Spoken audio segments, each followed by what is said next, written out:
Hi everyone! Ngayong video ay ipapakita ko sa inyo kung saan ako naglalakad every morning na walking exercise ko po. Dito po ako umiikot at saka dito na rin po ako kumuha ng mga videos para may mai-upload. Ganon. At tingnan nyo po, dito po ay mga residence houses po dito sa right side, tapos dito sa left side mga ano yan, mga residence houses din po, pero mas mga matataas, iba yung mga design. Ayan, see-through po dyan sa likod ko ay yung bundok. Dyan po yung pinuntahan namin nila Ate Evelyn at saka si Sis Jean. Tsaka, kinuhanan ko na rin po dito yung mga nakikita kung saan na-attract yung attention ko sa mga decoration. And, yan po yung aking face. Huwag na niyong pansinin. If it's something like parang munay na. So, this is it. Pansit. Ito po yung aking linalakad. Hindi ko naman masabing everyday kasi sometimes doon ako sa seaside naglalakad. Ngayon ay dito sa mga bahay-bahay na malalaki dito. Mapapansin nyo siguro, mga bihira lang yung mga sasakyan na dumadaan dito. Parang ano siya, parang private road siya kasi mga village dito na may mga oras lang yung mga sasakyan na dito na basta dumadaan. Yan po yung mga bahay na lalaki po yan. Dalawahan po ang mga katulong niya. Kasi may mga pa-underground, ganon. Dito po yung lagi kong kinukuhanan na parang nasa Baguio City tayo. Kasi ang daming mga pine tree dyan sa bundok na yan. Di naman sa bundok, yung kunting hills lang yan. Hills. Basta, bahala na kayo. Mag-adjust. Ayan.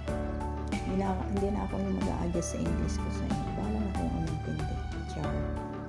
Yan po siya, parang sa Camp John Hay sa Baguio City. Kung sino man ang mga taga Baguio dyan na alam kung ano yung tinutukoy kong place, mag-love shout out. Yan po. The sunrise is out. The sunrise is out.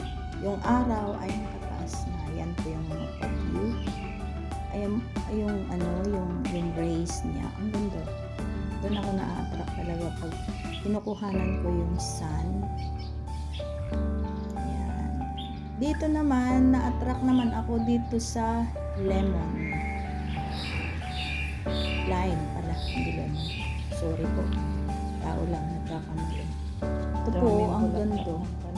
Dami ng bulaklak. May mga bunga na rin yan. Kaso, pag may nag-walking, may nag-ano ng aso, yan, kinukuha na siguro. May nakatingin sa akin na Pilipina dyan kanina, siguro ang alam niya, kukuha ako. Baka sabi niya siguro sa isip niya, kunwari kinukuhanan, pero kukunin ang bunga.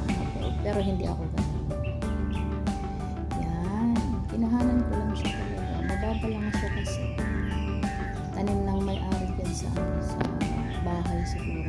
Sa so, ito na tayo. Diyan sa side ko na yan is rocks na. Yan, bato po yan. Bato. Something. Yan, paakyat na ako dyan. At ito po yung ating view. Paakyat na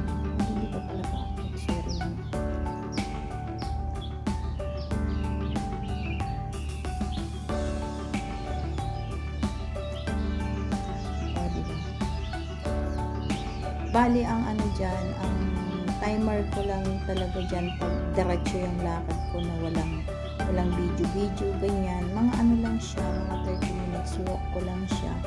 Iikutin ko kasi yan, parang hindi naman, yung maliit lang na bundok.